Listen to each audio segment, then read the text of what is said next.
Amém. Quero saudar todos com a paz do Senhor, amém? Estou muito feliz de estar aqui. Vocês podem se assentar já. Muito obrigada. Eu estou muito feliz de estar aqui com vocês. Eu vim aqui faz um ano atrás em Maceió. Já é a segunda vez que eu estou aqui vindo em Maceió. Eu não moro aqui, estou aqui passeando. Eu sou a Isabela, como o pastor disse, para quem não me conhece ainda. Sou namorada do Juninho, do tecladista mais bonito que existe. Eu estou muito feliz de estar aqui com vocês. Essa igreja, ela tem meu coração. Eu tenho acompanhado de longe, né? Mas de alguma forma de perto tudo que a igreja, a família do Juninho, eles têm vivido e têm passado. Então, para mim é uma honra ver tudo isso realmente acontecendo assim com os meus próprios olhos e ter a oportunidade de estar aqui com vocês servindo e falando da palavra de Deus. Amém? Eu quero ler com vocês em Efésios, no capítulo 4, a partir do primeiro versículo.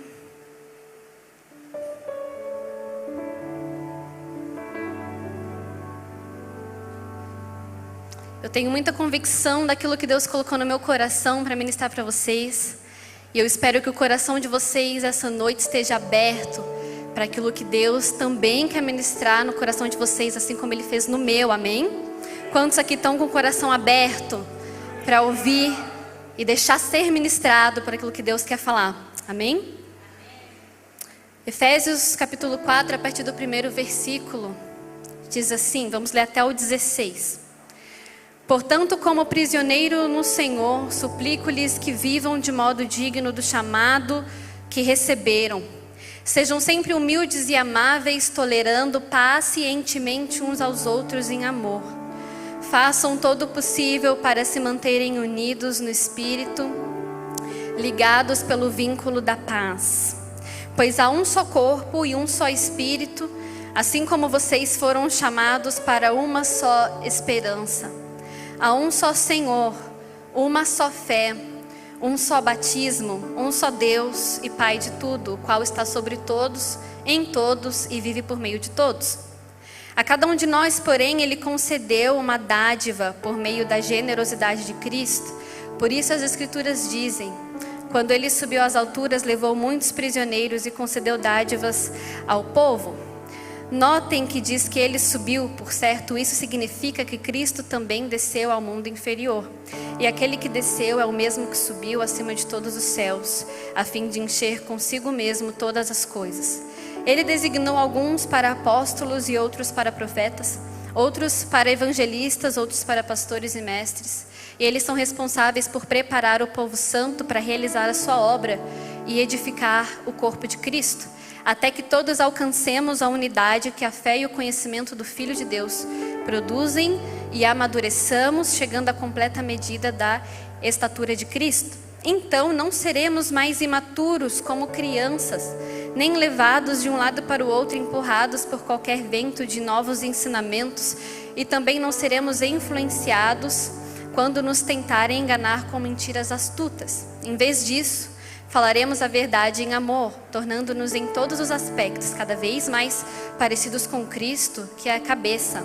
Ele faz com que todo o corpo se encaixe perfeitamente, e cada parte, ao cumprir sua função específica, ajuda as demais a crescer, para que todo o corpo se desenvolva e seja saudável em amor. Eu queria ler esse versículo 16 novamente, que diz assim, Ele faz que todo o corpo se encaixe perfeitamente, e cada parte, ao cumprir a sua função específica, ajuda as demais a crescer para que todo o corpo se desenvolva e seja saudável em amor. Amém? Irmãos, a mensagem que Deus ministrou no meu coração para trazer para vocês, talvez não seja a mensagem mais confortável que você irá ouvir na sua vida. Já quero preparar o teu coração, porque talvez você saia daqui um pouco desconfortável, porque ela é uma mensagem que confrontadora. Amém? A Bíblia, ela nos confronta. Se a Bíblia não está te confrontando, tem algo de errado, ok? Porque a Bíblia, ela nos confronta o tempo todo. E hoje eu quero trazer para vocês uma palavra um pouco desconfortável. Quem que está preparado para ser confrontado de uma maneira desconfortável pelo Espírito Santo? Porque tem muita coisa que a gente precisa rever, sabe, nos nossos conceitos. E o mundo, ele tá de uma forma que, se a gente não for confrontado e gostar do confronto, a gente se torna cada vez mais parecido com o mundo. E não nos tornamos da maneira que Cristo quer que a gente seja, que é mudando a nossa mentalidade e não nos conformando. Amém? Gente, nessa carta de Efésios, Paulo está falando sobre a unidade no corpo. Ele encoraja, ele conforta e ele admoesta os crentes. Ele enfatiza ali que o corpo, a igreja é o corpo espiritual de Cristo e Cristo é a cabeça. O Espírito Santo é o mover, é o poder que se move dentro da igreja. Amém? Então, aqui a gente pode aprender o quê? Que por causa da nossa união em Cristo como igreja, os crentes, eles recebem toda sorte de bênçãos espirituais. Quando nós estamos unidos no corpo, quando nós estamos, cada um igual a gente leu aqui, fazendo a sua função específica, a gente ajuda os demais a crescer. A crescimento, a bênção, quando nós estamos ligados no corpo. Amém? Que é a igreja. Nós fomos feitos para relacionamentos, os seres humanos. A gente não pode viver isolados. E o que eu acho muito interessante, o que mais me fascina assim na Bíblia, no estudo da Bíblia, é que a Bíblia, ela já preveu exatamente tudo o que a psicologia, o que a ciência vem comprovando. A Bíblia já previa antes. Hoje, a psicologia e a ciência sabe que é fundamental para os seres humanos ficarem em relacionamentos, estarem em relacionamentos, se relacionando. Se você isola um ser humano, ele para de funcionar. Não sei se vocês já ouviram falar de uma reportagem de um menino, de uma menina, não lembro agora, aquelas crianças que foram criadas por lobos, as crianças selvagens. Já ouviram falar? Aquelas crianças que crescem são criadas por lobos nas selvas. Quando eu estava na faculdade, a gente estava vendo esse vídeo. Eles crescem sem interação nenhuma com os seres humanos. E quando você vê o estado daquela pessoa, não parece uma pessoa, parece um animal, Porque foi criada por animais, então a pessoa ela não anda direito, ela não fala direito, ela não funciona direito, como a gente espera de um ser humano, porque ela não teve ali um contato, uma interação com o ser humano, porque nós fomos feitos para relacionamentos. Amém? É bom estar com pessoas, nós dependemos de uma forma saudável, ok? Das pessoas. Que eu não estou falando de dependência emocional, isso é depender de forma não saudável, tá?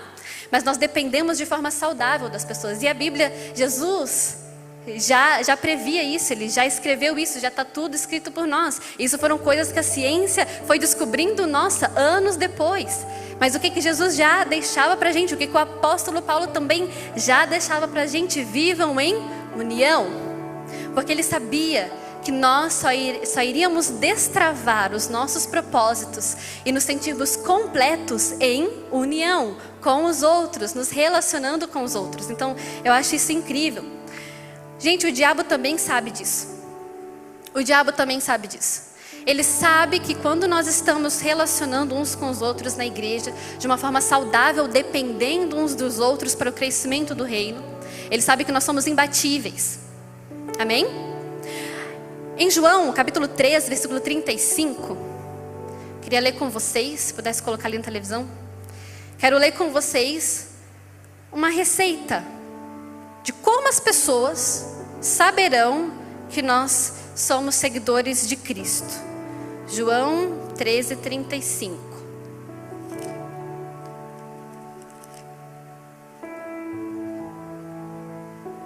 Que diz assim: seu amor uns pelos outros provará ao mundo que são meus discípulos. O diabo sabe que se a igreja estiver unida, se a igreja tiver amor uns pelos outros, todos vão ver, todos vão saber. A gente vai conseguir provar para o mundo que Ele é Jesus Cristo, que Ele é Filho de Deus. Pelo quê? Pelo amor que nós temos uns pelos outros. E o diabo sabe disso. E nós sabemos que a função do diabo, o papel dele é destruir a igreja, destruir tudo que a igreja está fazendo, para que as pessoas não saibam que Jesus é o Filho de Deus, para que as pessoas não saibam que Jesus salva, que Jesus cura. Então, gente, o diabo ele é muito esperto, ele é muito inteligente. Não pensa você que o diabo é burro, ok? Ele é muito inteligente, ele é muito esperto, não tanto como Deus. Mas ele sabe disso. O que ele faz? Fala, eu vou atacar a unidade da igreja. Eu vou atacar os relacionamentos. E é isso que ele tem feito. ele tem atacado os relacionamentos da igreja. E enquanto eu preparava essa mensagem, Deus falava comigo, se o meu povo começar a consertar os seus relacionamentos entre eles, vai haver cura, vai haver crescimento, vai haver fortalecimento e o reino dos céus vai crescer e vai se espalhar. Se o meu povo começar a consertar os relacionamentos entre eles.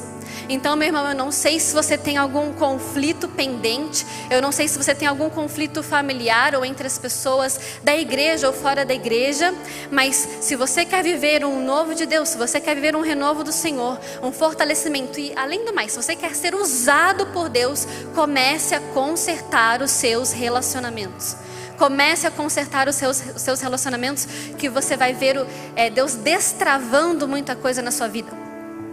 Tem muita coisa que está travado na sua vida, que não anda, e o principal motivo, o único motivo, é porque você tem relacionamentos, conflitos pendentes com pessoas. Então resolva os teus conflitos. Eu não sei para quem que é isso hoje, mas enquanto eu estava ali, o Senhor ainda ministrava isso no meu coração. A minha igreja tem conflitos pendentes que precisam ser resolvidos para que o meu romper venha acontecer na vida deles. Amém? Vocês recebem isso da parte do Senhor? Amém? Então, como eu estava dizendo, gente, o diabo ele sabe disso. Então, qual foi a estratégia dele para travar os nossos relacionamentos? A autossuficiência. E uma coisa também, a estratégia do diabo, o foco principal do diabo não muda. Se a gente for ver lá em Adão e Eva, o que ele falou para Eva? Se você comer desse fruto, você terá o conhecimento do bem e do mal, você será autossuficiente. O diabo ele sempre quer vir para nós com uma proposta de autossuficiência. Você não depende de ninguém, você não depende de Deus, você não depende dos seus relacionamentos, você não depende do seu amigo, do seu irmão, dos seus familiares, você consegue ser autossuficiente. Esta é a proposta do diabo para as nossas vidas. Ela foi a primeira e continua sendo. Amém? Então, o que aconteceu ao longo da história? Se você for estudar um pouquinho de história, eu não sou muito de história, mas eu lembro que eu precisei estudar isso no meu curso.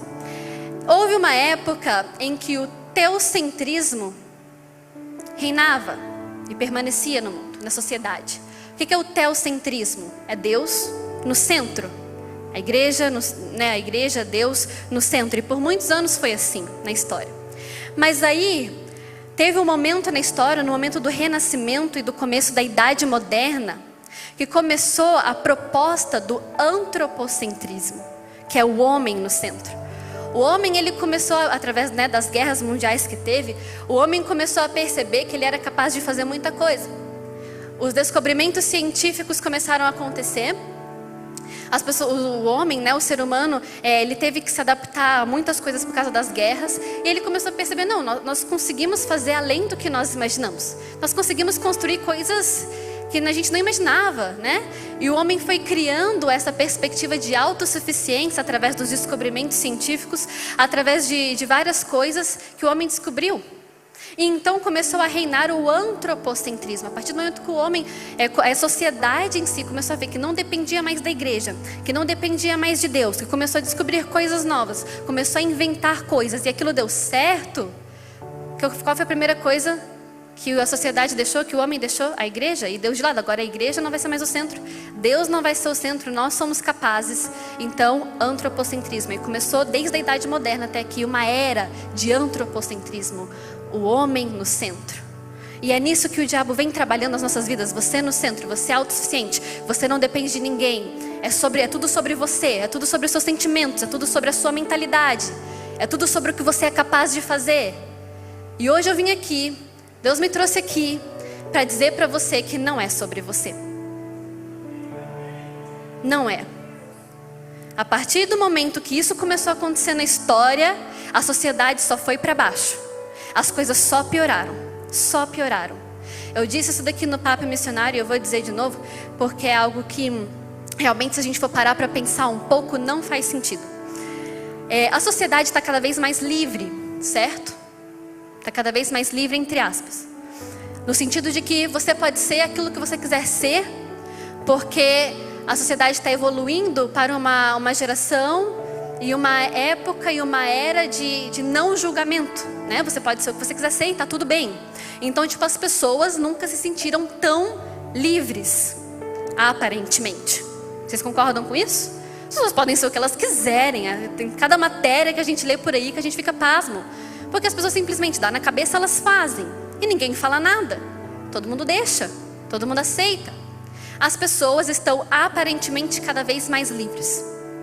Porém, e as estatísticas não mentem, eu não tenho números para vocês, mas vocês podem investigar, vocês podem estudar e pesquisar que vocês vão ver. Isso é uma coisa óbvia. Os casos de depressão, os casos de suicídio, os casos de ansiedade, de transtornos psicológicos nunca tiveram tão altos. Nunca tiveram tão altos na história. Mas é engraçado porque as pessoas nunca se sentiram tão livres. A gente está deixando as pessoas fazerem o que elas querem fazer. Então por que os números de suicídio, depressão e ansiedade e todos os transtornos lá que existem, que não existem, que estão inventando, está cada vez mais alto? Por quê? Essa conta para mim não fecha, não bate. E isso prova pra gente o quê? Que a autossuficiência que o diabo está colocando na sua cabeça, na sua mente, que você precisa ter, só vai te levar à morte.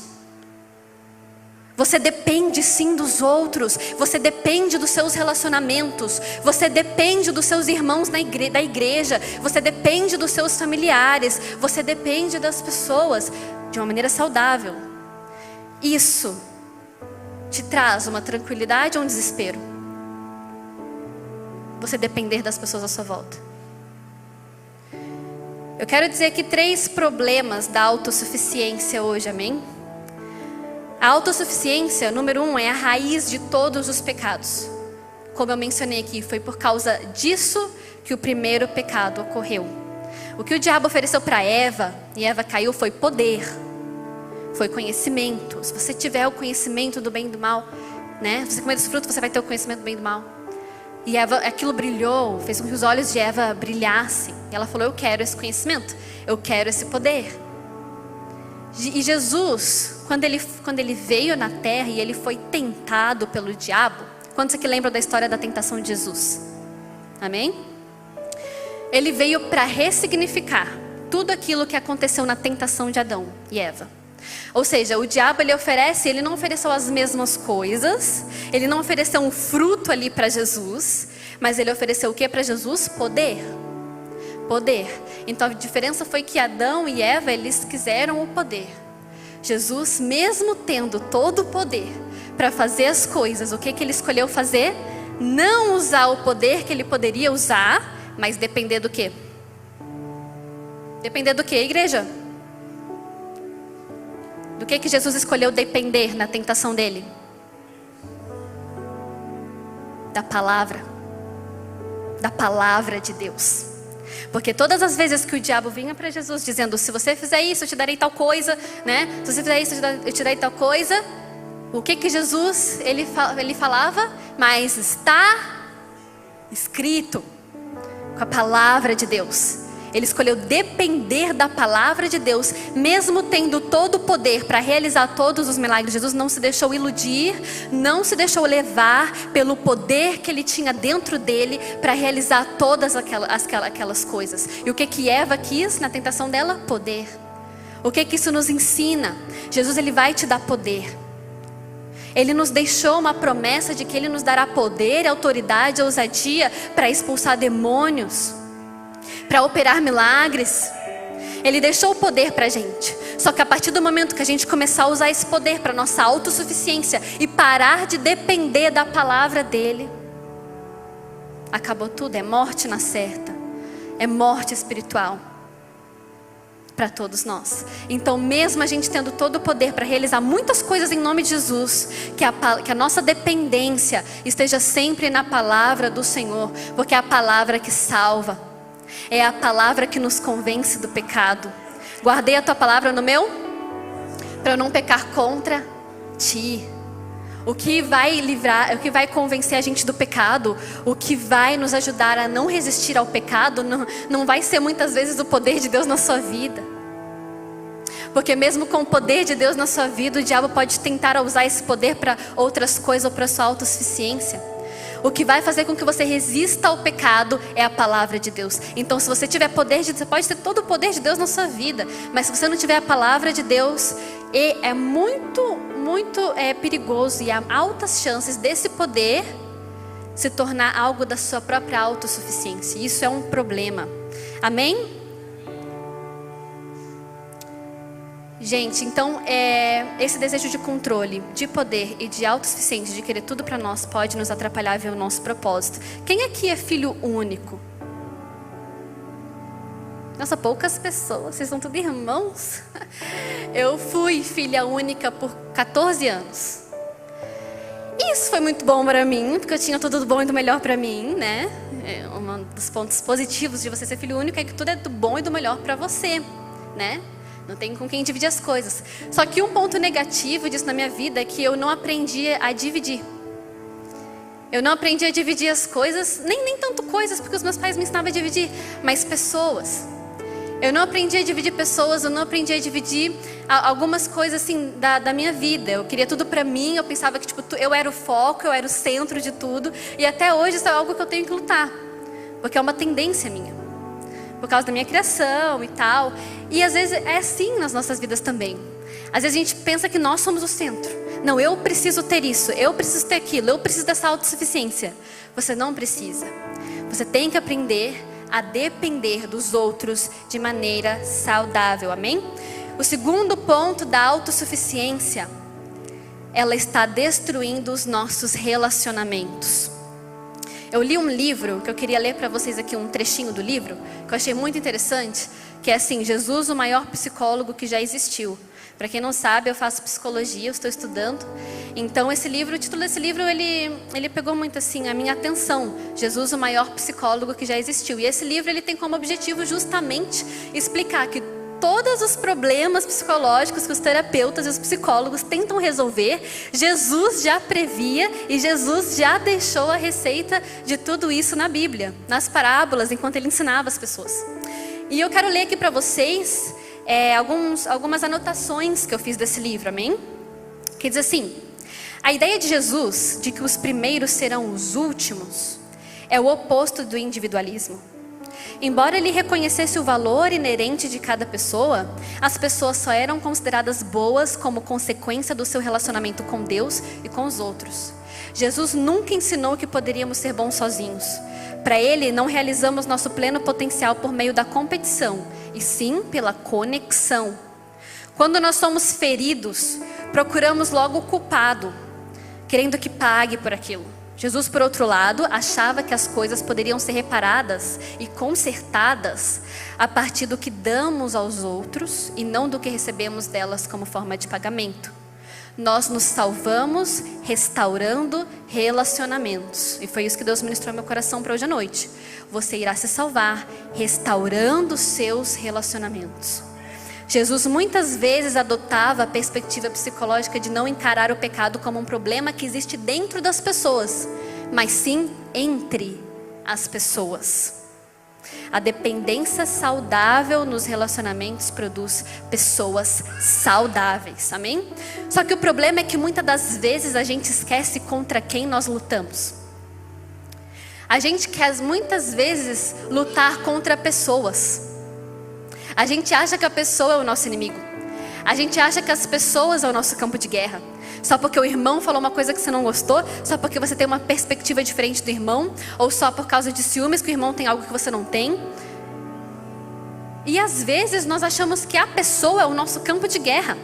A pessoa é o nosso inimigo. E nós estamos lutando contra a coisa errada. Estamos gastando forças com algo que não é, porque as pessoas não são os nossos inimigos. E a gente tem que entender isso de uma vez por todas. Você não tem que ficar lutando contra essa pessoa. Você não tem que ficar lutando contra as pessoas à sua volta, contra os seus familiares, contra os seus irmãos da igreja. Você só vai gastar força à toa. O nosso real inimigo, a nossa real luta é contra quem? Contra quem, irmãos? Principados e potestades. Abra comigo em Efésios 6:12. Efésios 6:12 está aí a chave contra quem você está lutando. Pois a nossa luta não é contra seres humanos, mas contra os poderes e autoridades, contra os dominadores deste mundo de trevas, contra as forças espirituais do mal nas regiões celestiais. Então pare de lutar com pessoas. Pare de lutar com as pessoas. As pessoas não é o seu foco de luta, não é o seu foco de guerra, é o que está por detrás das pessoas. É muitas das vezes aquilo que está fazendo com que a pessoa haja daquela forma com você. No meu curso a gente aprende que a gente tem que olhar além das pessoas. As pessoas não são aquilo que elas muitas vezes estão ali na nossa frente, elas são muito mais. Igual um iceberg, né? O que a gente vê das pessoas é só o topo, mas no fundo ali tem muita coisa.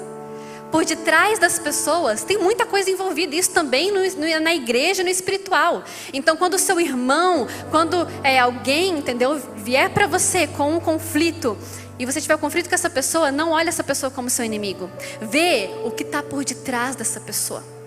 Quem está usando essa pessoa?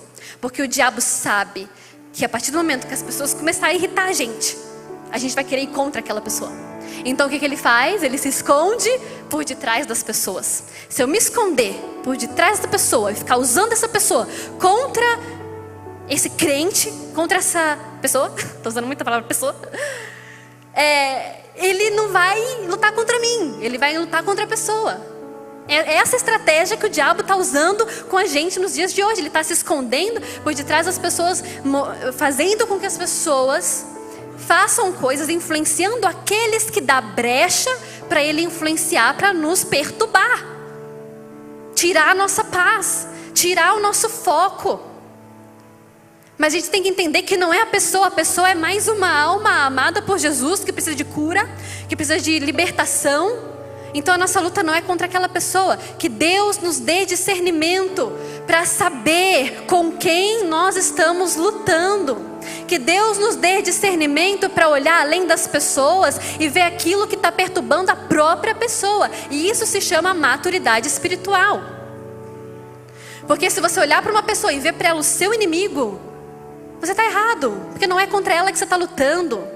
Mas um crente, um filho de Deus que entende as Escrituras, que entende a importância da unidade em Cristo, que entende a importância da união do corpo e pede discernimento de Deus, ele vai olhar além daquela pessoa. Não, aquela pessoa fez isso comigo, falou desse jeito comigo, ela está perturbada. Algo está influenciando ela, algo está guiando ela, algo está por detrás dela. Eu vou orar. E quando a Bíblia diz orai pelos seus inimigos, é por causa disso. É por causa disso. Porque as pessoas não são seus inimigos reais ali, os principais. Teu principal inimigo é o diabo. São as autoridades espirituais do reino das trevas. E se você gastar sua força, sua energia lutando contra pessoas, quando o diabo aparecer na sua frente, como é que você vai lutar contra ele? Se você já gastou toda a sua energia em pessoas, como você vai estar preparado para uma guerra espiritual na sua casa, na sua família, com seus filhos? Se você está gastando a sua energia, a sua força lutando contra pessoas, em nome de Jesus, que nessa noite, que nesse culto, o nosso foco, o nosso direcionamento espiritual venha a ser realinhado, que a nossa visão venha a ser realinhada para o nosso objetivo principal, para o nosso foco principal, que é lutar contra as potestades e contra as autoridades das trevas. Em nome de Jesus, não veja mais as pessoas como seus inimigos. Gente, eu sei que isso requer muito domínio próprio. Porque essa pessoa está na nossa frente e a gente só quer pegar ela e jogar contra a parede. As pessoas nos irritam, eu sei disso. As pessoas também me irritam às vezes. Mas nós também irritamos os outros. Entendeu? Então, em nome de Jesus, vamos realinhar a nossa visão, vamos realinhar o nosso foco para a gente gastar somente as nossas energias com o nosso principal inimigo, com a nossa principal guerra, amém? E o terceiro ponto, o terceiro problema da autossuficiência, nesse que eu quero me prolongar um pouquinho mais, é que a autossuficiência está nos impedindo de ser vasos na vida das pessoas, de ser transportadores de vida e poder na vida dos outros. Quantos aqui já ouviram a expressão vaso? Eu sou um vaso de Deus. Você é um vaso de Deus. Você já viram essa expressão? E o que vocês pensam? Vocês pensam num vaso normal? De barro, talvez? É isso que vocês pensam? Gente, interagem comigo, é isso? Não? O que vocês pensam em vaso? Porque geralmente quando as pessoas usam essa expressão, né? Porque você é um recipiente ao qual Deus vai encher, né, para transbordar na vida dos outros. E realmente é isso, você é um vaso, né, de Deus. Porém, esses dias eu estava pensando sobre essa palavra, vaso, e veio na minha cabeça uma outra analogia, que é de um vaso sanguíneo. Vocês já estudaram sobre vasos sanguíneos? Eu estudei bem pouquíssimo, assim, só passei por cima mesmo, na escola. Mas, né, pelo que a gente entende, vasos sanguíneos são o quê? Eles são transportadores de sangue, né, e oxigênio do nosso corpo, que vai lá no coração, onde bombeia o sangue, né, e aí pega, né, o sangue do coração, faz aquela volta, tem lá todos os tubos e leva para as outras partes do corpo. Eu sei que aqui tem enfermeiros e médicos, eu estou um pouco com medo de falar sobre isso. Mas é isso, né, o básico é isso. A função do vaso sanguíneo é transportar sangue, né? Pegar no coração e levar para outras partes do corpo e pegar das outras partes do corpo e levar de volta para o coração para ser bombeado outra vez. E isso me fez pensar em nós, que assim como um vaso sanguíneo, ele é transportador de sangue, que o sangue representa que é a vida, né? Se não houver todo esse transporte de sangue no nosso sistema circulatório, a gente morre. E da mesma maneira, Deus ele ministrou no meu coração, eu quero que o meu povo seja como vasos sanguíneos também, que leva a vida, que vai na fonte, que no caso do nosso corpo é o coração, né? No nosso caso, assim, trazendo para a igreja Deus, sendo a nossa fonte, pegar de Deus o poder, a vida e sermos usados somente como vasos transportadores para isso alcançar outros membros, para isso alcançar outras pessoas. E isso fez muito sentido na minha cabeça. Realmente, Deus ele quer usar a gente como vasos. E quando isso acontece? Quando nós somos usados por Deus como vasos sanguíneos, vamos assim dizer, nessa analogia que eu estou fazendo, o que importa, o foco, o objetivo principal é o vaso sanguíneo? Não, é o transporte de vida, é o transporte de sangue, o transporte de oxigênio. Esse é o foco, para que outros membros do nosso corpo também venham sentir, né, com vida, com sangue. E da mesma forma, quando nós somos usados por Deus como vasos, nesse sentido o foco não é nós, não é sobre nós, não é sobre você. Você é apenas um transportador. Você é apenas usado como meio de transporte para que outras vidas sejam alcançadas e o reino cresça. E o reino cresça. E sabe algo muito, muito interessante também, aí, voltando para o nosso corpo? Acontece vários problemas quando o sangue ele é obstruído, né? Quando o sangue para e não flui. Acontece vários problemas no nosso corpo. Não é saudável, né? Nada saudável que o sangue pare nos vasos sanguíneos, nas veias, ou seja lá o que for. Da mesma forma, se o poder de Deus que está fluindo em você parar em você e não fluir para outras pessoas e não acrescentar para a vida espiritual da sua igreja, para o reino de Deus, vai haver problemas seríssimos. Porque o poder de Deus não pode parar em você. A autoridade que Deus te deu, o poder que Deus te deu, a vida que Deus te deu, ela não pode morrer e parar em você, senão você causa uma obstrução também. Você trava tudo quando o poder de Deus para em você. Porque Deus não te criou para isso. Deus não te criou para isso. Ele te criou para você ser um transportador do poder dele para outras pessoas, para que o reino cresça. Mas se você acha que é tudo sobre você e quiser todo esse poder para você e ficar usando esse poder que Deus te deu para sua própria autossuficiência, e esse poder não for levado para outras pessoas como Deus te chamou para levar, a morte na certa. Então posso te dar um conselho nessa noite? Não deixe que o poder que Deus colocou na sua vida pare em você. Não deixe que a autoridade que Deus derramou sobre a sua vida, que a promessa, aquilo que Ele te prometeu, pare em você. Mas não seja autossuficiente. Não seja. Seja uma pessoa, um crente com visão do reino. Uma pessoa com visão do reino, ela pensa nela própria como uma transportadora. Eu sou um meio, apenas que Deus vai usar para fazer coisas muito maiores do que eu, para atingir pessoas muito mais importantes do que eu. E esse é o foco, é isso que Deus quer de nós. Amém? Há um perigo muito grande quando esse poder fica em você. Não deixe que o poder de Deus fique em você, mas leve ele adiante. Deixa Deus te usar para levar esse poder adiante, amém? E talvez alguns bloqueios na sua vida, porque você está causando uma obstrução do poder de Deus. Não deixe o poder de Deus fluir através de você. Eu queria trazer aqui 3 histórias diferentes de 3 personagens da Bíblia que fizeram isso, que não deixaram com que a autossuficiência dominassem eles, que não deixaram com que o poder de Deus parasse na vida deles. O primeiro é a história de José. Quantos aqui conhecem a história de José? Amém? Então abra comigo lá em Gênesis 40, a partir do primeiro versículo.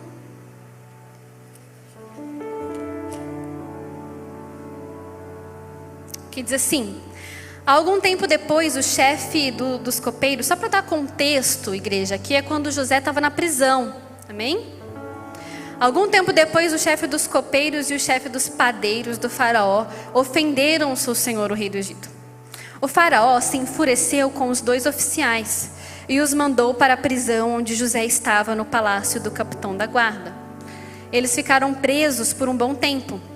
E o capitão da guarda os colocou sobre a responsabilidade de José, para que cuidasse deles. Certa noite, enquanto estavam presos, o copeiro e o padeiro tiveram cada um sonho, e cada sonho tinha o seu significado. Quando José os viu no dia seguinte, notou que os 2 estavam perturbados e perguntou: por que vocês estão preocupados? E eles responderam: essa noite nós 2 tivemos sonhos, mas ninguém sabe nos dizer o que significam. A interpretação dos sonhos vem de Deus, disse José. Contem-me o que sonharam. Só até aqui, porque depois vocês... Eu estou pensando que vocês sabem, né, da história. Depois José foi e interpretou os sonhos do padeiro e do copeiro, né? Mas o que eu acho interessante aqui é que, se vocês lembrarem da história um pouco mais, é que aqui a gente não tem tempo de ficar lendo a história toda, mas se vocês forem lembrar da história, José, antes dele ir para o Egito, antes dos irmãos dele prenderem ele tinha sonhos também, não tinha? Ele também sonhou com os feixes de trigo, né? Com as estrelas, com a lua. Lembra dos sonhos de José? Amém? E quando ele estava na prisão, os sonhos dele ainda não tinham se tornado realidade. Amém? Então olha o que Deus fez. Eu vejo isso como um grande teste de Deus para a vida de José. Porque Deus ainda não tinha... Gente, José, ele estava no pior lugar possível. Ele estava numa prisão, numa terra estrangeira. Tudo de ruim tinha acontecido com a vida dele. Vocês acham que ele não teve dúvidas? Nossa, mas Deus me deu sonhos que, tipo, os meus irmãos se curvariam, né, diante de mim. Deus me deu sonhos que eu governaria. E esses sonhos ainda não tinham se concretizado. Se fosse a gente, talvez... Eu falo isso de mim, começando de mim. Se fosse eu, talvez... Eu ia olhar para o copeiro e para o padeiro e ia dizer assim: vocês sonharam? Não, sonhos não se concretizam. Porque eu também sonhei. Eu também sonhei, e os meus sonhos, olha, até agora, olha onde eu estou. Na prisão, no pior lugar possível. Então, olha, deixa os seus sonhos para lá. Não querem dizer nada, porque eu sonhei. E olha que os meus sonhos foram mais espirituais que o de vocês e ainda não se cumpriu. Então, esquece. Não é nada esses sonhos. Mas ele não fez isso. Mesmo o sonho dele ainda não ter se cumprido, ele foi e interpretou os sonhos das pessoas. Isso é uma chave muito grande pra gente. Porque ele não pensou nele. Ele não pensou nos sonhos dele. Ele não foi autossuficiente. Ele não foi egoísta. Ele não foi egocêntrico. Ele falou: não, meus sonhos ainda não se cumpriram. Eu não sei o que Deus está fazendo, mas eu sei que Deus é fiel. Não é sobre mim. Não é sobre os meus sonhos. Agora é sobre os teus sonhos. Deixa eu interpretar os teus sonhos, mesmo que os meus ainda não se concretizaram. Você seria capaz de fazer isso? Imagina se José tivesse feito isso. Imagina se José não tivesse interpretado os sonhos do padeiro e do copeiro aquele dia, porque os seus próprios sonhos não tinham se concretizado. Ele provavelmente teria morrido na prisão. O Egito, é claro que a gente tem sempre aquela possibilidade de Deus levantar outro, né? Deus poderia também levantar outro. Mas vamos supor que Deus quisesse usar José especificamente. O Egito estaria passando fome? Ele não teria ajudado todos os familiares deles com mantimentos e com alimentos? E óbvio, a promessa dele não tinha se cumprido. Se ele tão somente tivesse pensado nele próprio. Vocês estão vendo que a visão de Deus, ela vai muito além. Deus deixa essas histórias pra gente pensar além, pra gente ter uma visão mais além, mais longe do que dele quer fazer. Não era sobre José, não era sobre apenas tornar José um governador porque Deus gostava de José mais que os outros. Era sobre alimentar toda uma nação e outras nações. Era sobre levar alimento, tanto físico como espiritual, para outras nações. Era sobre, fazer com que todo o plano de Deus para a salvação tivesse se encaminhando para que do Egito, para que de José abrisse as portas para que outros povos fossem para o Egito, para que o povo hebreu fosse para o Egito, para Deus levantar Moisés, para libertar o povo, para toda a jornada da Bíblia continuar. Então você acha que foi mesmo para parar em José? Não, porque não é para parar em você. Se Deus te prometeu algo grande, não é porque Deus ele gosta mais de você do que das outras pessoas. Não é porque Deus quer te engrandecer somente. Não. É porque Deus quer te usar para alimentar nações.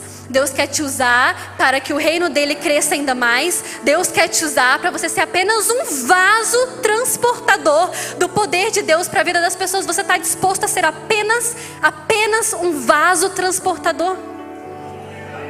E se a glória não for para você? E se ninguém te reconhecer? Você continuará servindo a Deus? E se os teus pastores não reconhecerem você? Você continuará servindo a Deus? E se os teus líderes fizerem algo que você não gostou? Você continuará servindo a Deus ou você vai pensar em você próprio? Ah, porque os meus sonhos ainda não se concretizaram, então Deus não faz. Não, Deus pode não estar fazendo na sua vida e estar fazendo na vida do outro. Você é capaz de aceitar isso? Deus não fazer na sua vida e fazer na vida do outro? A gente vai olhar aqui a história de Abraão, que é o segundo personagem que eu quero ver com vocês. Vamos abrir em Gênesis 20, a partir do capítulo 17, ainda no mesmo livro.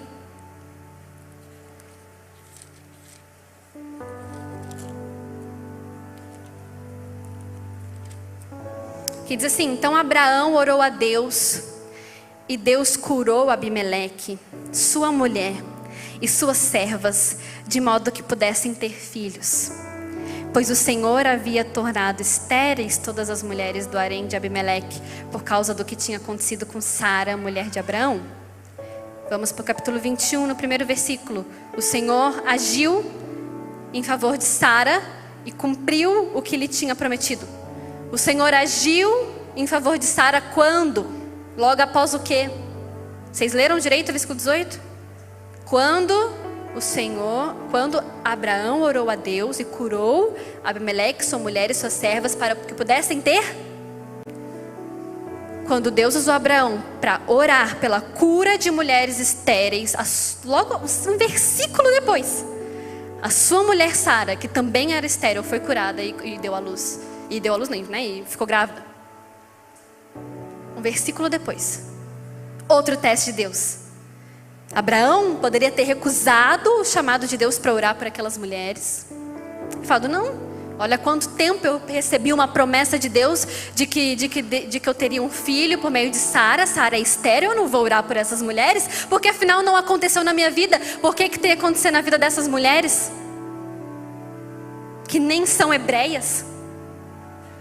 Por que para mim, que sou um servo de Deus, que aceitei o chamado de Deus para sair da minha terra, da minha parentela, Deus me prometeu que eu serei pai de nações, para mim não aconteceu, por que eu vou orar pelas outras mulheres? Ele não agiu dessa forma. Ele não pensou nele, ele não pensou na promessa dele, porque ele sabia que o propósito era muito maior, vai muito além. Vai muito além do que o nosso próprio umbigo, vai muito além do que aquilo que Deus quer fazer na nossa vida. É tudo sobre aquilo que Deus quer fazer pelo reino dele, para mostrar a glória dele. E quando Abraão foi capaz de orar para que outras pessoas tivessem aquilo que ele estava esperando tanto de Deus, Deus fez na vida dele. Você é capaz de orar agora, nesse exato momento, para o seu irmão ter aquilo que Deus te prometeu e que você quer tanto? E se for para o seu irmão ter e não foi para você ter? A gente tem que começar a pensar nessas coisas.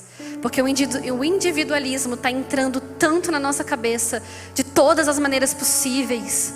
Lá fora, o nosso eu está sendo tão engrandecido. Mas não é sobre a gente. Não é. Então a gente tem que ser lembrado disso. Através desses personagens. Através do que Deus deixou pra gente. Que não é sobre nós.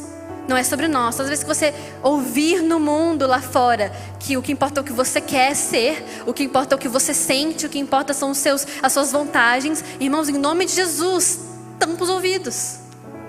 Não deixe isso entrar no seu coração. Não deixe o seu ego ser inflamado. Não deixa. Amém?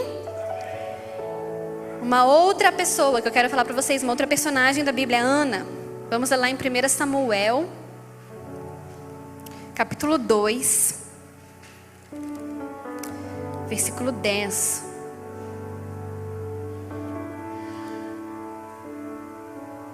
Espera aí. Vamos ler 1 Samuel. Vamos ler o capítulo 1, na verdade. A partir do versículo 9, amém? Samuel 1, 9. Que diz assim... No meu títulozinho tá: Ana ora pedindo um filho. Certa vez, depois que comeram e beberam em Siló, Ana se levantou. O sacerdote Eli estava sentado ao lado da entrada do templo do Senhor. Ana estava muito angustiada e chorava sem parar enquanto orava ao Senhor.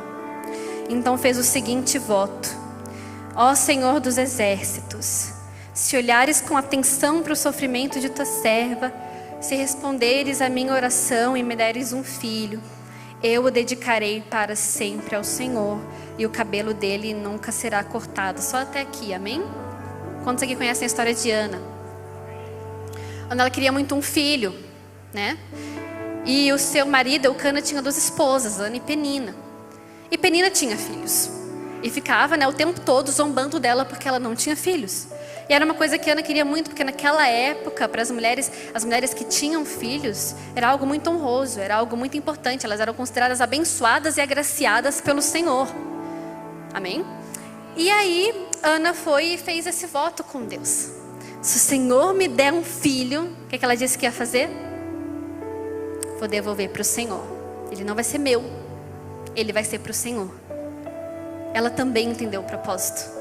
Que o filho que ela queria tanto não podia parar só nela. Aquilo que ela queria tanto não era para parar nela, mas era para servir toda uma geração, era para servir toda uma nação. E ela foi capaz de fazer a seguinte oração: se o Senhor me der, eu devolvo. Às vezes a gente, quando eu era pequena, que eu ouvia essa história, eu ficava muito confusa, porque eu falava assim: gente, qual que é o propósito de fazer essa oração para Deus? Deus, se eu me dar, eu devolvo. Eu não vou ter. Eu pequena, né, ficava pensando assim, então deixa quieto, né? Mas é muito importante essa oração, porque ela estava demonstrando para Deus desapego. Desapego por coisas materiais, pelo filho dela e por coisas que ela queria tanto para si. Ela estava demonstrando para Deus que ela era capaz de dar o que ela mais queria, de oferecer Ele mesmo ainda não tendo. Ela já tinha oferecido o que ela mais queria para a casa do Senhor, para o reino de Deus, para o propósito de Deus. Ela queria um filho, mas não importa se aquele filho estava com ela o tempo todo. Ela estava disposta a deixar com que o filho dela crescesse longe dela, para que o reino de Deus fosse abençoado pelo filho dela. Você está disposto a ter aquilo que você quer de Deus, uma promessa de Deus acontecer? Não sei se vocês estão pegando isso no espírito, tá? Longe de você, para que essa promessa venha abençoar outras pessoas. Tem uma coisa que eu aprendi nesses últimos meses, é que tem coisas que a gente não vai entender humanamente. Tem muita coisa que os pastores e os pregadores vão dizer aqui na pregação que humanamente não vai fazer sentido para você. Mas tem coisas que você tem que pegar no espírito. E isso é uma das coisas que você tem que pegar no espírito. O seu espírito tem que pegar isso. Se a sua promessa acontecer longe de você, e você sabe do que eu estou falando, para abençoar vidas, para abençoar nações, para abençoar pessoas, tá tudo bem por você? Amém? Eu disse que essa é uma palavra desconfortável, mas eu não posso deixar de pregar a palavra do Senhor. Ainda mais no mundo onde estão exaltando tanto o nosso próprio ego. Amém? Podem se colocar de pé, irmãos. Podem se colocar de pé. Antes de receber o que nós mais queremos de Deus, Ele geralmente, vai testar para ver se a gente consegue declarar isso na vida dos outros. E eu tenho aprendido isso. Deus tem ministrado muito isso no meu coração. Porque não é sobre você, é sobre o reino, né? Não tem aquela frase, aquele que perde a sua vida, completem. Aquele que perde a sua vida, achará. Amém? Aquele que perde a sua vida achará. O evangelho comprova isso, a psicologia comprova isso. Sabe onde está escrito no versículo que é melhor dar do que receber? Estão descobrindo agora, em investigações científicas que estão fazendo que quando a gente dá, quando a gente ajuda pessoas, quando a gente oferece coisas sem interesse, um hormônio chamado ocitocina é liberado no nosso cérebro, que é o mesmo hormônio que é liberado quando as mulheres estão em trabalho de parto, que é para fazer aquela coisa, todo aquele amor, né, pelo bebê, aquela coisa pelo bebê, para que a mulher venha pegar o bebê e pronto. É um hormônio de felicidade, de amor. Ele é liberado no nosso cérebro, ocitocina. Quando nós damos, quando nós ajudamos sem interesse. Estudos estão identificando isso, estão entendendo isso, mas isso já estava na palavra do Senhor há muito tempo. É melhor dar do que receber. E é por isso que eu amo fazer esse contraste, porque, gente, de verdade, a ciência, ela está comprovando o que a Bíblia já tem dito pra gente há muito tempo. E se tem alguma coisa que a ciência e a Bíblia ainda não estão de acordo, é porque a ciência ainda não descobriu, ainda não chegou aos pés da Bíblia. É porque a ciência ainda tem muito trabalho para fazer para descobrir as coisas que estão na Bíblia. Eu acredito nisso. Porque, gente, tudo isso Deus já deixou pra gente. E as descobertas só estão comprovando isso. Amém? Eu sei que eu falei muita coisa. E geralmente quando a gente prega assim, não é tudo que vocês retêm. É só um pouco. Mas se tem algo que eu quero que vocês retenham nessa noite, dessa mensagem que Deus ministrou ao meu coração, são 3 coisas. Primeiro, pare de lutar contra as pessoas. E comece a pedir discernimento para o Espírito Santo te mostrar o que age por detrás das pessoas e lute contra isso. Amém? 2, tudo que Deus te entregou é para um propósito maior, que não vai parar em você. E se parar de você, se você se prender a isso, se você agarrar isso, pode causar obstruções. Quando o poder ou essa promessa para em você, causará obstruções, causará morte. 3, você está disposto a deixar seu individualismo de lado, sua autossuficiência, seu egoísmo, seu ego de lado para declarar na vida das pessoas o que você quer que Deus realize na sua vida? É difícil, não estou dizendo que é fácil, não estou dizendo que eu faço isso sempre. Como eu disse, Deus ministrou isso primeiro ao meu coração. E a gente já vai orar. Eu quero orar por vocês com a permissão do pastor. Eu quero orar por vocês. Mas antes eu quero contar um breve testemunho. Gente, eu fico meio assim de contar testemunhos, porque eu não quero que vocês se encostem no meu testemunho. Eu quero que vocês vivam os próprios testemunhos, né, de vocês, as próprias experiências que vocês têm com Deus, amém? O que eu quero contar para vocês é que o nome do Senhor seja engrandecido, é para que o nome do Senhor seja louvado, amém? E que para a gente entenda lições disso sobre o que Deus me ensinou, amém? Passando adiante para vocês. Eu morei na Inglaterra por muito tempo, foi até que lá onde eu conheci o Juninho. E eu cresci lá dos meus 10 aos 18 anos. Então eu fui para a escola lá, fiz todos os estágios assim da escola primária, escola secundária. Você não vai direto para a faculdade, você passa por um tipo um ensino médio aqui, não sei, que chama college, onde eles te preparam para entrar na faculdade. E eu passei por todos esses estágios, menos da faculdade. Eu não pude, Deus não permitiu com que eu fizesse faculdade na Inglaterra. E era o meu sonho. E na época, eu já servia na igreja Os meus pais, eles pastoreavam uma congregação. E foi bem na época que estava ali, tipo, que eu estava nessa preparação que eles fazem para a faculdade. Eu estava nesse college que chama. E eu servia na igreja. E eu falava, Deus... E eu já sabia que, humanamente falando, eu não ia poder estudar na Inglaterra. Eu sabia disso. E eu ficava orando para Deus, né? Deus, por favor, né? Por favor e tal. Faça um milagre na minha vida. Meus pais sempre me incentivaram a orar por milagres, a exercitar minha fé. Eu falei, nossa, esse é o meu momento, exercitar a minha fé. E na época eu pregava na igreja, que meu pai era pastor, eu fazia o louvor. Eu falava, nossa, Deus vai me honrar por aquilo que eu estou fazendo. Isso é bíblico, Deus te honra por aquilo que você faz também. E eu ficava com essa mentalidade, não, eu estou fazendo, então... Eu meio que assim, eu era também muito imatura na fé. E eu ficava assim, não é possível. Porque as pessoas que estavam nesse college, né, da minha idade, os meus colegas, eles não eram cristãos. Eles não eram da igreja e eu via tudo eles aplicando para a faculdade, se inscrevendo para a faculdade, entrando. E não era por causa de notas, tá, irmãos? Não era notas, eu sempre tive boas notas. Mas eles indo e se inscrevendo, entrando. E eu, tipo, gente, não é possível. Isso não, a conta não fecha. Eles não fazem nada para o Senhor. Nem sequer acreditam em Deus. E estão fazendo coisas que eu gostaria de estar vivendo. E eu que estou aqui servindo a Deus e tal. Essa era a minha mentalidade na época. E eu orei muito.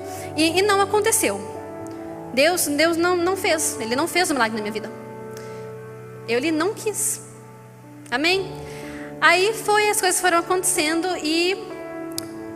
situações foram acontecendo. E eu uso esse termo, eu sei que é um termo um pouco forte, mas eu fui arrancada da Inglaterra contra a minha própria vontade. Eu fui morar num outro país por causa de situações que aconteceram, que nem os meus pais tiveram controle, a gente não teve controle. Deus nos mudou para outro país, nos enviou para outro país. E eu ficava minha faculdade. E nós fomos para Portugal. E eu lá sabia que eu não ia conseguir entrar de cara assim na faculdade, porque custava dinheiro, eu tinha que trabalhar. Eu não queria trabalhar, eu queria estudar. E eu via todos os meus amigos lá na Inglaterra já na faculdade, já entrando de vez. Até porque hoje esse ano eles terminaram, eu ainda tenho mais um ano pela frente. E eu falei, Jesus, por que esse atraso na minha vida? Como assim? Como assim? Eu fazendo as coisas para o Senhor. Por que o Senhor não pode realizar esse sonho meu? Por quê?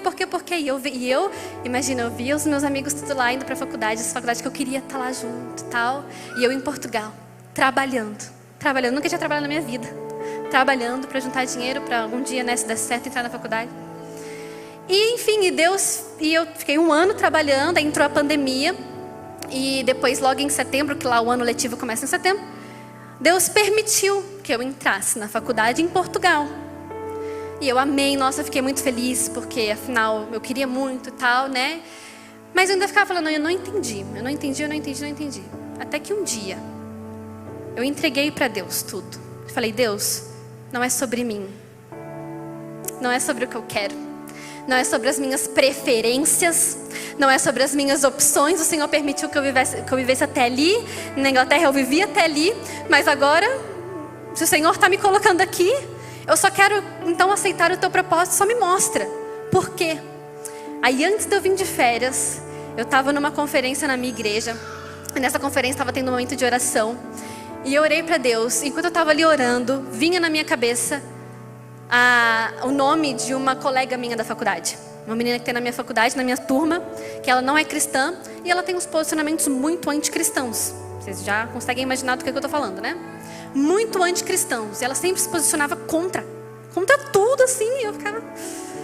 E tal. E vinha assim o nome dela na minha cabeça enquanto eu orava. Não, o nome dela. E Deus falou comigo, eu quero que você, em tal dia, você se encontre com ela e converse com ela. E eu não era muito de ficar, porque ela tinha uns posicionamentos muito diferentes dos meus. Eu não me sentia confortável em volta dela. E Deus falou para mim, eu quero que você sente com ela, eu quero que você converse com ela. E eu fui. Fiquei jejuando um dia inteiro antes. Deus falou até o que eu tinha que fazer. Jejua um dia inteiro antes. Porque você não sabe contra o que você está lutando. Você não está lutando contra ela, mas o que age por detrás dela. Então, jejua, ora, se consagra e vai se encontrar com ela. Eu fui me encontrar com ela no último dia de aula, na sua última prova.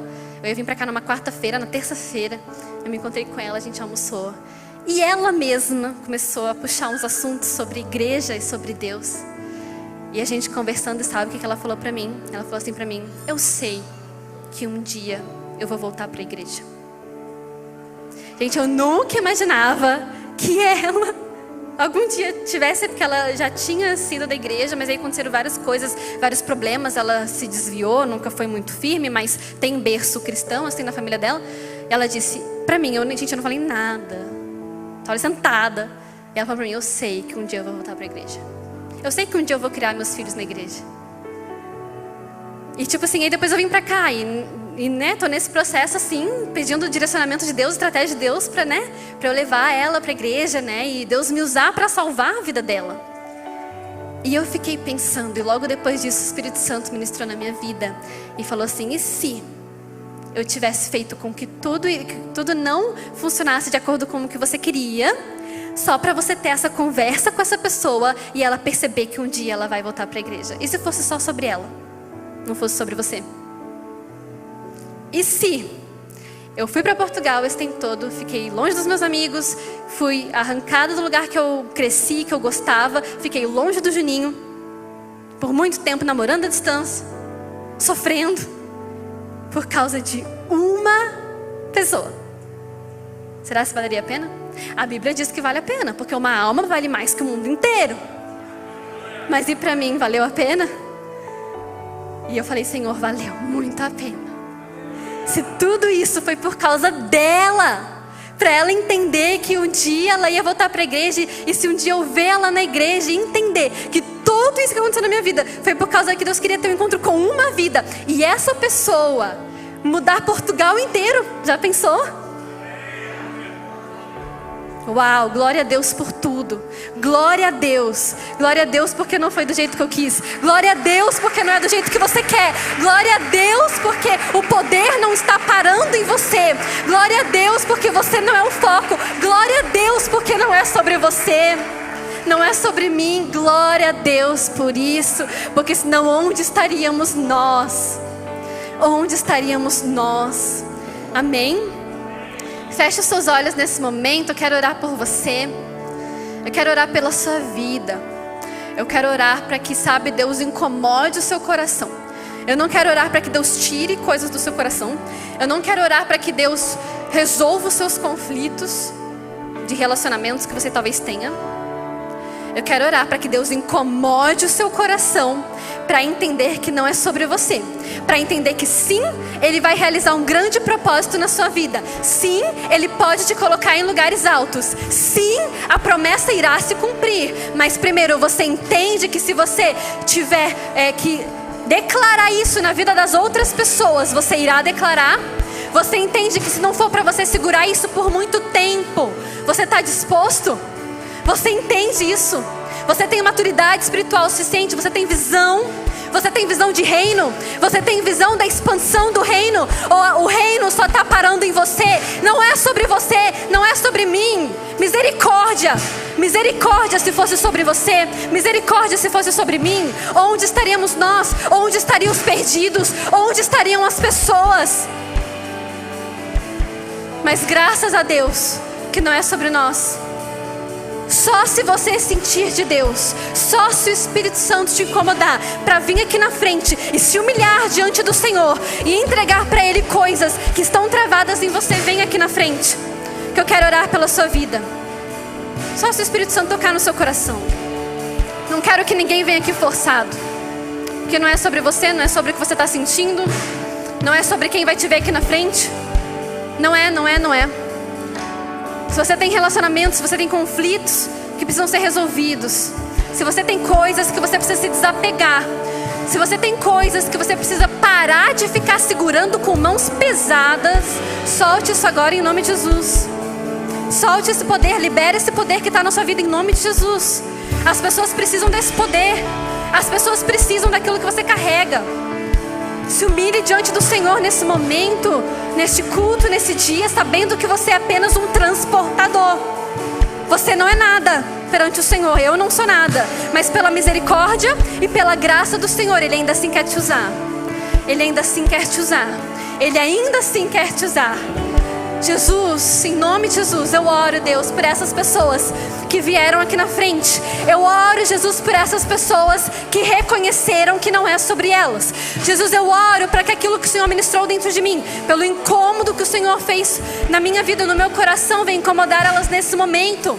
Jesus, que essas pessoas que estão aqui na frente venham segurar as coisas com mãos leves. O Senhor tem ministrado isso nas nossas vidas nestes dias. Segurar as coisas com mãos leves. Segurar as coisas com mãos leves. Se o Senhor quiser tirar, tira. Se o Senhor quiser usar outra pessoa, usa. Se o Senhor quiser dar isso para outra pessoa, dê. Mas, Senhor, a nossa oração é uma só: que o Teu reino seja expandido. A nossa oração é uma só: que pessoas sejam impactadas. A nossa oração é uma só: que o Teu poder seja levado. Mesmo que isso custe o nosso orgulho, mesmo que isso custe a nossa vida, mesmo que isso custe o nosso ego, mesmo que isso custe o nosso eu, que o Teu reino permaneça crescendo, que o Teu reino permaneça expandindo. Nós nos humilhamos perante de Ti nesse momento, Senhor. Eu primeiramente, eu me humilho diante de Ti nesse momento, Jesus. Eu quero Te pedir perdão. Me perdoa, Jesus, por todas as vezes que eu coloquei o meu umbigo primeiro do que o Teu reino. Me perdoe, Jesus, por todas as vezes que eu coloquei a minha vontade antes da Tua vontade, antes do Teu reino. Me perdoa, Jesus, por todas as vezes que eu pensei nos meus próprios sonhos antes de pensar nos Teus. Porque o Senhor é tão bom, o Senhor é tão misericordioso, que mesmo sendo falha, pecador e egoísta, o Senhor ainda assim me usa. Obrigada, Jesus, obrigada por estas vidas. O que eu Te peço nesse momento é que haja um destrave, Jesus, que muitas coisas venham ser destravadas na vida dos meus irmãos nesse momento. Em nome do Teu nome, Jesus, em nome de Jesus, eu quero declarar essa vida, nas vidas das pessoas que estão aqui nessa noite, que coisas vão ser destravadas, que cadeias vão ser quebradas, que relacionamentos vão ser consertados, que egos, Jesus, vão ser diminuídos, em nome de Jesus, para que o Teu reino cresça. Abençoa os meus irmãos nesse momento, Jesus. Dê para eles força, dê para eles coragem, dê para eles discernimento, sabedoria, para que eles venham entender contra quem eles lutam, para que eles venham resolver conflitos a partir de amanhã, a partir de hoje mesmo. Que eles venham ligar para aquela pessoa que eles precisam ligar e resolver os conflitos que eles têm com elas, para que coisas venham ser destravadas no Teu reino, para que o inimigo não prevaleça contra a Tua igreja, para que o inimigo não prevaleça contra a vida dos Teus filhos. Em nome de Jesus, é o que eu declaro sobre essa igreja, é o que eu declaro sobre a vida destas pessoas, em nome de Jesus. Vamos dar uma salva de palmas ao Senhor, porque Ele merece toda a honra, toda a glória, toda a exaltação. Toda a honra, Jesus, é para Ti, nós Te adoramos. Eu quero agradecer a oportunidade, muito obrigada, em nome de Jesus.